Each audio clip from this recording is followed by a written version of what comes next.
Welcome back, everybody. We got ourselves another episode of Herald Plays in the Immortal bracket. This is his, I believe, second or third game on the new account. And we've decided to choose this one because he's got a new hero going. Sven here. You know, we've pretty much exclusively seen Undying and Pudge. We did see his attempt at mid Kunkka. It wasn't the best. I would like to point out that he did not manage to get a single last hit. You know, he tried. Wasn't the best. Banana slam jam.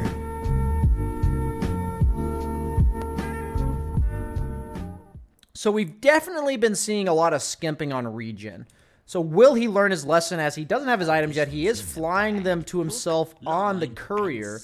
The Undying build was, you know, Windlace into Orb of Venom. The Pudge build was like the Ring build with some mangoes. And we've got the boots and a mango. So the thing about this is really good understanding that Sven does not need an Orb of Venom, okay? Sven does not need an Orb of Venom because he has a stun. And he's also a much faster hero than Undying, so he's not as much concerned about locking onto the target as he is about being able to just have items for himself. So it is very good that he went for the boots instead of the Orb of Venom Windlace. But it's still pretty bad. Let's see what he does here. He's got an offlane Willow against Wraith King Spectre. This looks like a quality game. So we are dealing with the 5-position Spectre. So we do have to ask ourselves, what's more useless? A 5-position Spectre with this build? Or a 4-position Sven with this build? It's not exactly going to be answered fairly in this video because one of these players is ranked 290 Immortal, while the other one is Herald. But nonetheless, it is an interesting thing to theorycraft. You know, Jug versus Lifestealer version 2.0 here. As he could have maybe helped secure that range creep, but instead he's electing to harass. Oh my god, the TP out! So we need to talk about exactly why this is so good. When they are trading at the advantage, you have to consider what your options to get out of the advantage is, right? We talked about in the Kunkka game that it's creep aggro. We talked about in the side lanes that you can either like creep aggro, you can retreat, you can TP out. So here, we're going to see a very heads-up play. So normally here, he could just potentially walk away. He does have boots. Maybe he could cast a stun defensively in order to walk away. But he's in the middle of two heroes, but he is Orb of Venom slowed, realizing he's in trouble. And as we are watching the lane, Wraith King CSing, he's getting lifesteal. Look at this. You can see the animation on the Wraith King for the lifesteal.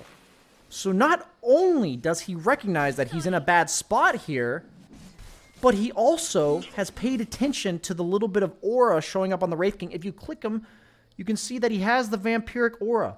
That means that the hero that normally has the stun does not have the stun, people. So this wouldn't be an option if Wraith King had taken stun level 1, but he did take vampiric aura. So super heads up play here. After all of that bullshitting, if you're still proceeding to watch this video for whatever reason, I don't know what kind of sick fuck you are that you're still watching this because I just bullshitted you for a solid minute. Creeps matter a lot in the early game. So here we're going to see a situation where whenever creeps are alive on one side and not on the other, I've mentioned this in countless videos, play more passively. The more creeps the enemy team has compared to you, the more passively you likely have to play. So a lot of this comes with foresight. Once this range creep here dies, they're going to have no creeps to tank for them. So all of the enemy creeps will be hitting them, while the opponent will be taking no damage from creeps. So the only reason you should be willing to take damage from creeps is if there's something important for you to be doing that requires you to take damage from creeps, which in this case, if we look at the situation, we break it down, there is an enemy range creep that's super low. So it could be worth considering him walking up and trying to get the CS on this range creep here. So what we're seeing consistently from him is the foresight is lacking, but the situational awareness on fucking point, baby, as he TPs out. And he's also got the boots. So he's ready to get back to lane real fast. And the difference here between the last one is the Willow's kind of chilling because the opponent at the end of the day does have a 5-position Spectre. And the lane is going to be going into the Willow as opposed to the Pango game where he was going to get completely zoned. So let's go back. He made sure he came back to lane as soon as possible. He is going to prevent the pull. Really good interception there. As they're actually going to be aggressive because he saw Spectre run to the side. I really like this move. Maybe just the stun and a hit. Maybe not the extra 2 hits there. A little bit overstayed is welcome. So we're in a similar spot here. You know, when the opponent's support pulls, it's great to be a little bit aggressive, you know, because the opponent is 1v2. Same idea as the other game where, you know, people are dying, people are going to base, whatever, 1v2 situations. We saw the Spectre walk away. We can be a little bit aggressive here. So he's just got to learn his level of aggression. So maybe the stun plus this 1 hit, because at this moment, the trade is good, right? At this moment, the Wraith King has taken way more damage than he has. And he has boots, people, so he could back off. But instead, he sticks around, continues trading, and he takes 400 damage back. So suddenly, the awareness at the start did not come with like an update of awareness, right? Consistently updating. Also, when you see the support leave, it's really good to immediately punish because the support's likely walking to something, right? There's a reason why they left, you know? So in this case, we see the Spectre leaving. So it's 1:37 on the clock. It tells us everything about the game, people. Looking at the clock, we can just zoom in on it epically here. What is the Spectre going to do if he's leaving lane right now? Cue the Jeopardy music that I'm not allowed to play due to copyright. He's going to be pulling the small camp at 144. I could have told you that. I haven't even seen it yet. That's what he's going to do. Because the only way he'll actually know whether or not the Spectre is pulling the small camp is if he goes and checks, right? So it's so important here, regardless of what the enemy support is doing, to think what could they have been doing and go check. That's a really big thing because Dota is an information game, people. Just like I'm giving you this information, Dota gives you information. Spectre's nowhere to be seen. Did he actually manage to pull the large camp? They actually let the Spectre pull the large camp. See, if he had walked over and scouted the small camp, seeing that there was no small camp, he would also be able to recognize that the only thing Spectre could do was pull the hard camp. And we saw that he understands the importance of intercepting the hard camp over here. So he is going to scout out the Spectre pulling. He sees that. Gonna maybe mess with the Wraith King a little bit. No, he's gonna make sure he soaks a little XP from his Willow. Okay. Stun! The Willow, my man, the Willow, has given this man a tango. And what that tells us, people, is that it takes 2 to tango. And even though they're going to lose this game almost guaranteed because this guy's Herald, respect. Shout out to Wayne Armis. Armis, my boy from Viking GG. Shout out to you, my friend. I will remember this. And I'm sure this Finn will too. Actually doesn't use the tango, and that's why it does take 2 to tango. Because the Willow gave him the tango. That's 1, people. 1 + 1 is 2. The other 1 is Leopold 2.0. He did not use the tango. He liked to go back to base. This guy really likes mangoes. You know, I've heard that the mangoes in Florida are really good. I've also had them, so I can vouch that they are really good. Just saying, buddy, if you end up watching this video too, you should go to Florida. Because their mangoes are like, you know, fresh. Trees grow there naturally. People have them in their fucking backyards. They are premium shit. And I can tell you're the type of guy that would appreciate that. So make sure you go there. Okay. Gonna stun the Spectre again. That is a 5-position Spectre in case you're just tuning in and you couldn't stand watching the rest of this. Wraith King has been forced to jungle. Maybe just because he wants to now give farm to the Spectre, who he thinks maybe position 5 Spectre wouldn't be that great. Dude, there's a lot of camaraderie going on here. What has Wraith King been doing? So he has been jungling with his skeletons, giving up the lane. So this is some serious efficiency. You know, I get told all the time in the Herald bracket that there's like 5 carries. You know? What do I do as a carry when my 5 position picks a carry? What do I do, people? This is genius play, adjustment by our rank 184 Immortal player here, supporter of Hippomaniacs, combined 0-16 throughout the DPC. He knows his hero at level 3 is capable of jungling. So he is going to use that power spike to jungle, to trade off. So we're really seeing a trend here. The power of stuns and slows is that you use a stun to either like secure a CS or get more damage than the stun itself, right? Because if you look at most spells, especially level 1, 95 damage for 110 mana. That's not very much. You know, we're counting magic resistance here. That's like 70 damage for 70 mana. That's not a lot of damage, okay? So what the effectiveness of stuns and slows, especially early game, because a lot of your spells are very low level, they don't do as much damage, is to be able to either secure the CS or get more right-click damage in. So earlier when he stunned, he could have right-clicked once and then backed off. Here, we want to be using our stuns to secure more damage. And we've seen a pretty common trend. We haven't seen it yet between the Pudge and the Undying replays. We did see it in the Kunkka game, though, where he would X Torrent and then proceed to do nothing with it. That's a lot of mana for the cost. We want to do it in a situation where the opponent is making a predictable move. And that's all macro stuff, people. It's all macro stuff. So macro stuff means that you can look at general telltale signs in the game and say, I know that this Wraith King is going to walk here for this melee creep. Why? Because he's a carry and he wants to farm. So if I want to stun him when he predictably walks out of position, perhaps, for this creep, I can maybe get a couple extra right clicks in. But we're seeing a very common trend here where the Wraith King's just going to run away and then he just stuns. Is that this guy is so used to taking terrible trades that he is fucking prime time on a dime, baby, reacting to the situation. He realizes this is a bad trade, nothing to do here. He's kind of useless because he's stunned, nothing to make happen.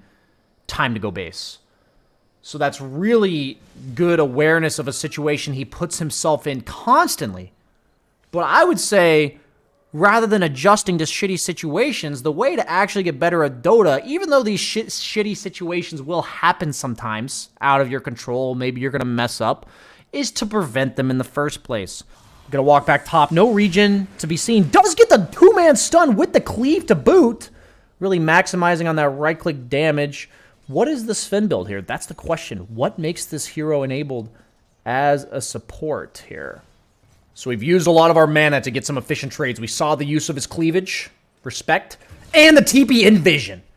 So if I had one really big tip to give your mom, to give this guy, I've already done that part, I would say that he needs to understand the importance of the information game. It's okay sometimes to leave your teammates alone if the opponent thinks you're there, all right? If they think you're there, then it's kind of like a threat that you're there. And maybe the Spectre would be scared to walk up. So I do have to respect the efficiency of the TP usage here in that he's used all of his mana. But TPing right in vision, not a good idea. If you're going to TP out like this, unless you're literally dying like in the first example, it's definitely better to do it outside of vision to prevent the opponent from having this knowledge that Willow's on his own for a bit. So he's going to walk back top. Willow's actually having a decent game, all things considered. I feel like out of all the offlaners he's supported thus far, Sven maybe is the secret here. It could be the fact that Sven 4 position's absolutely broken, or maybe the 5 position Spectre had impact on the fact that he was allowed to have a little bit better of a lane on the Willow. So they are going to commit a little bit here. His Willow's not quite level 6, but he does get the Warcry armor, trying to take down the Wraith King's ultimate. Tinker actually forced to react. Meanwhile, Necrophos getting some damage on the tower, so really not that bad of a trade, all things considered. I would highly recommend that this guy just stops buying mangoes. I'm pretty sure 80% of his spending has been TPs and mangoes.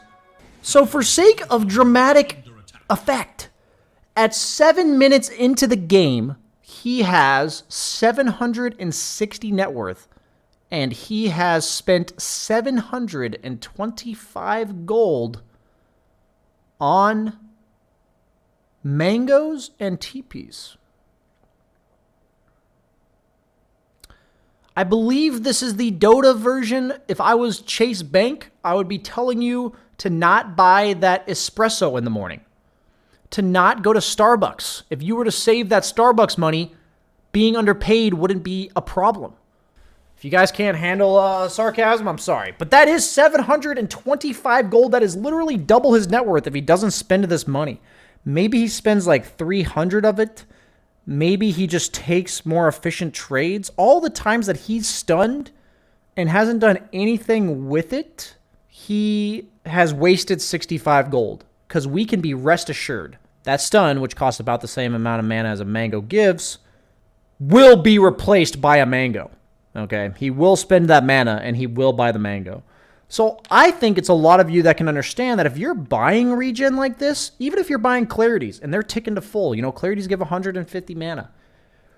You have to ask yourself, when you use your spells, would you have paid a mango to use that spell at that given moment? Was it worth the 95 magic damage reduced by magic resistance, level 1, to stun that guy? Probably not. But if you get a CS off of it because he's trying to deny, and then you click him twice, so suddenly you've gotten the CS gold, you've gotten the experience because he didn't get the deny, and you did 150 damage, you ask yourself, would I pay a mango for that? And I personally would. So be smart shoppers, people. Think about the resources that you are using to cast your spells. That is the lesson to be learned here. So just little efficiency problems probably could be hashed out just a little bit. This is definitely the guy that's maxed out his credit card, and his response is to get another credit card. That's definitely his response here, as he has accrued negative net worth over the course of a game that literally hands you money over time. That is impressive. I actually think that's impressive. No kappa. Do get the kill, but they trade 2 for 0 or 2 for 1. Is electing to go for probably the most burst damage that Sven could muster as a support. I don't think any right-click items are going to be effective with his ultimate at this point. So he is going for the Dagon. As what we see here is another classic that this guy has, right? We have a lane that he could farm to get XP because he's useless, right? Similar to the Undying game, but Sven as a support definitely needs like levels and maybe an item like a Dagon in order to supply sufficient damage in fights.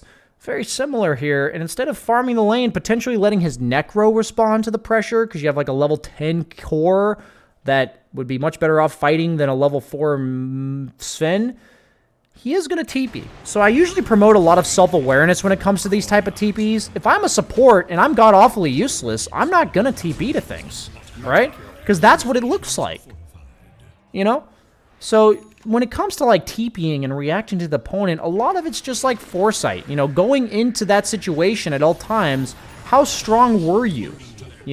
Before the fight happens, what's your objective strength in the game? And Sven, although he is a strength hero, is not very strong right now. This is definitely the type of guy who's at the gym and he's flexing and he's got twiggly arms. He thinks he's strong by virtue of what you see him doing. But then you see it play out, and he is certainly not strong. It looks strong until he tries to bench. It does not look too good. Really on-point analogies, BSJ. Thank you. Like, comment, subscribe. As he's going to be back top. Going to be going down here. Did buy a lot of information for his team. OD actually feeling overly confident because of this. Give me some information on the fight. My viewers are telling me to stop dragging your camera work. I need to see what you're seeing, Herald player. I need to see it. The passive gold is accruing because we've stopped spending gold on mangoes. It's actually pretty impressive when you stop buying that cappuccino in the morning. How much gold you actually get over time. As he tips Watson. Oh, wow. Forgot I subbed and now I've been subbed for 7 months. Yes. Laziness will be my downfall. Yes. Always forget, people. That's the secret. He's almost got the Dagon from just passive assist gold. Wait. When did he get 5 CS? This guy, what is he doing as a support? Look at this. We have a range creep and a range creep, both hitting for 25. Catapult hits for like 85. A Necro hitting for 119 damage. That's so much damage coming out from everything hitting this tower. And this man hitting for 76 damage. gets the last hit, dude. And then, oh my god, the CSing. Holy crap. Oh, wait, no, it's not there he gets it. It's actually, when does he get it? When's the CS come in? Is it the stun on the OD? See, this is what we're talking about. Right here. This is exactly what you're supposed to do. So we talked about in the laning phase that the goal of efficiency is to get the macro plays in the game while casting spells, while taking trades. So what he's doing here is exactly what we needed him to do 14 minutes ago, is landing the stun on the enemy hero while also securing CS. That will make that use of mana much more efficient. We talk consistently on this channel about how the lower MMR you are, eventually you will get to the right conclusion. It's just a matter of how quickly you can recognize it in the game. Immortal players will recognize this approximately 30 seconds into the game. For a Herald of this person's caliber, it looks like it's about 16:11. So this is really good stuff. Really good. This is exactly what we want to be seeing. A few moments later. Okay, here's all the CS. This is the crucial moment. The lane has been pushed into his base. This is when he dictates as a support, determines, excuse me, as a support, that he must push out the lane for his team. As he's making sure all of the creeps are super low and then not killing them and feeding them to the tower. Man, it just doesn't end. It really doesn't. 6 TPs. Luckily, those TPs were not spent. They were earned. Earned through the battlefield of death. Dagon's going to come online. Sub 25-minute Dagon. Purchase it! Oh my god, purchase. Oh. Honestly, I'd say 25 minutes is about the cutoff for Dagon. If it's later as a support, it's usually not the best buy.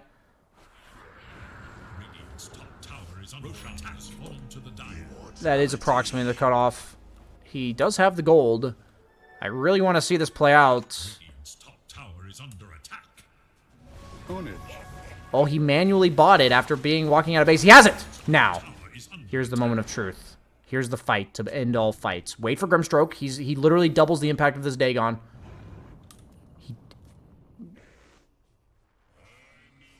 It's not the time to be farming creep waves. You hit your power spike. This is the opposite. No. Leopold, no. Dude, if you don't walk out of this base and dig on somebody, please, I beg you. The viewers beg you. Please, walk out of base and dig on somebody. You can say you dig on an Immortal player, dude. Please. Please.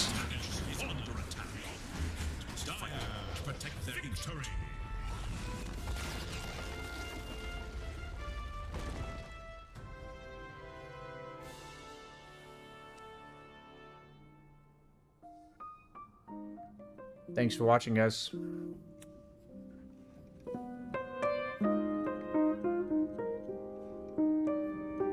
I don't really know what ending was more disappointing. Was it that or Game of Thrones?